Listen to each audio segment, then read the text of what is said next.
Muy buenos días, nuevamente hoy nos encontramos en un video más de Eureka News, hoy con una de las noticias más impactantes e imprescindibles para el mundo, la guerra entre Ucrania y Rusia, la cual ha generado múltiples debates, además de que ha ganado aliados que se benefician de la misma, pero sobre todo un sinsabor de qué pasará más adelante y la pregunta que nos hacemos muchos, ¿cuáles son las consecuencias para la esfera mundial y Latinoamérica con respecto a esta guerra? Bueno, sabemos que no todos conocen lo que está pasando en este momento. Por esta razón, Eureka prepara un debate al que nos acompañará un representante tanto de Rusia como de Ucrania. Y ellos nos esclarecerán tanto el origen del conflicto como las consecuencias a nivel global que este puede tener. Un placer tenerlos acá, Rusia, Ucrania, bienvenidos. Es todo mío, considero que es importante que se conozca la verdadera historia. Me alegra que estén tan animados como nosotros. Considero que es preciso iniciar hablando de ¿cuál es el origen de este conflicto? ¿Quién quiere empezar? Rusia, adelante. Bueno, nos remontamos a la Edad Media en el contexto del Kievan Rus, un estado eslavo oriental. Ellos tienen su origen al norte de las montañas de los Cárpatos y desde este punto se esparcieron hacia el este de Europa a principios del siglo VII. Esta expansión continuó en el siglo VII y VIII y a medida que esto sucedía se empezaron a subdividir en diferentes confederaciones tribales. De estas, aproximadamente unas 14 habitaron las zonas que actualmente son Ucrania, Rusia y Bielorrusia.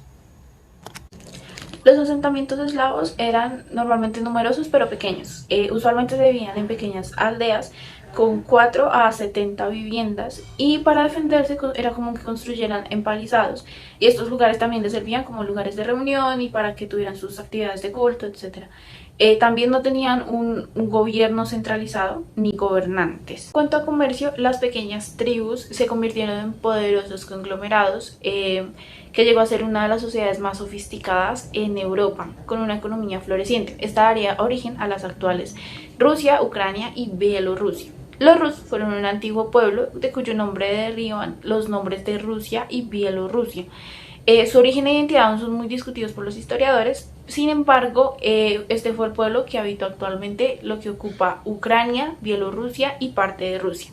Importante que aportar es que la creación de esta confederación está relacionada con la llegada de los vikingos a la zona, porque los eslavos decidieron invitar a un varangio, que es un término que también se usa para llamar a los vikingos, para que los gobierne. El nombre de este vikingo fue Rurik y los primeros gobernantes o principales de los Rus de Kiev fueron vikingos, quienes son conocidos, además de ser guerreros, por ser grandes comerciantes. Cabe resaltar que la palabra Rus es un término que también se utilizó para denominar a los vikingos. Así los bizantinos se refirieron a la confederación de los pueblos con los que comerciaba como los Rus. Me parece importante resaltar que todo lo que estoy narrando es con el fin de que comprendan lo que está pasando ahora. A partir del siglo XVII, grandes porciones del territorio ucraniano pasaron a ser parte del Imperio Ruso. Mientras que en el siglo XX, con la excepción de 1917, que tuvo un breve periodo de independencia, Ucrania se incorporó a la Unión Soviética. A partir de entonces, la independencia duradera llegó en 1991 con la disolución de la URSS. Desde ese momento, Ucrania puso los ojos en Europa y su interés en pertenecer a la OTAN. Esa fue la alianza militar que se enfrentó, liderada por Estados Unidos, que se enfrentó durante la Guerra Fría al Pacto de Varsovia, precisamente para asegurar la independencia de Ucrania. En especial luego de que Ucrania devolviera a Rusia tras la independencia las armas nucleares que estaban desplegadas en su territorio en tiempos de la URSS. Pero si nosotros entregamos el armamento. Bueno, yo tomaré la palabra así, me excuso. Por si a Rusia se le olvidó, existe algo que se llama el Acuerdo de Budapest. En 1990 nosotros decidimos renunciar a las armas nucleares que quedaban en el territorio a cambio de seguridad y reconocimiento como país independiente. Todo quedó pactado a través del Memorándum de Budapest, un acuerdo firmado entre el gobierno de Ucrania, Rusia, Reino Unido y Estados Unidos tras el fin de la URSS. En el documento firmado en 1994 en la capital húngara, Ucrania se comprometió a adherirse al Tratado de No Proliferación de Armas Nucleares y devolver a Moscú las ojivas dejadas en su territorio. A cambio de la desnuclearización de Kiev, los gobiernos de Rusia, Estados Unidos y Reino Unido se comprometieron a respetar la independencia la soberanía y las fronteras existentes de Ucrania y abstenerse de la amenaza o el uso de la fuerza contra el país. Y créanme que no se ha respetado la independencia por parte de los rusos. Recordemos que Ucrania dijo públicamente que Rusia violó el tratado por primera vez en 2014, cuando invadió la región en el este del país donde se encuentran la base militar rusa en Sebastopol y la flota del Mar Negro. El gobierno ucraniano también afirmó que las condiciones del entendimiento fueron violadas cuando ese mismo año el Kremlin apoyó a los grupos separatistas que lideran las rebeliones en las provincias de Donetsk y Luhansk, en la frontera de su territorio.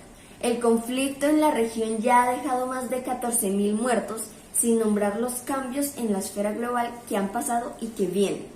Desde que se hizo pública la amenaza de una invasión rusa al territorio ucraniano a comienzos de 2022, nuestro gobierno, encabezado por el presidente Volodymyr Zelensky, invocó una vez más el Memorándum de Budapest. Sin embargo, la invasión rusa se inició el 24 de febrero, con ataques a la infraestructura militar ucraniana en todo el país y convoyos rusos que llegaron desde varias direcciones. Pero nosotros invadimos con criterio. Existían fuertes sospechas de que Ucrania abandonaría el pacto con la intención de generar un arsenal nuclear con Estados Unidos. Con la ayuda de Estados Unidos, el país estaba planeando acciones agresivas. Por lo tanto, representaba un riesgo mucho mayor para la población rusa. Les recuerdo que no podemos basarnos en suposiciones sin bases de información sólida y confiables. De resto, puede seguir.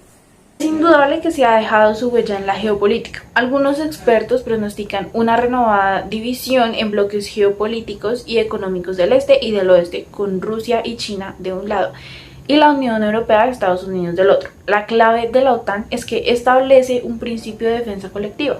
Es decir, si un miembro es atacado, esto se considera un ataque a todos y por lo tanto cada miembro debe tomar represalias militares.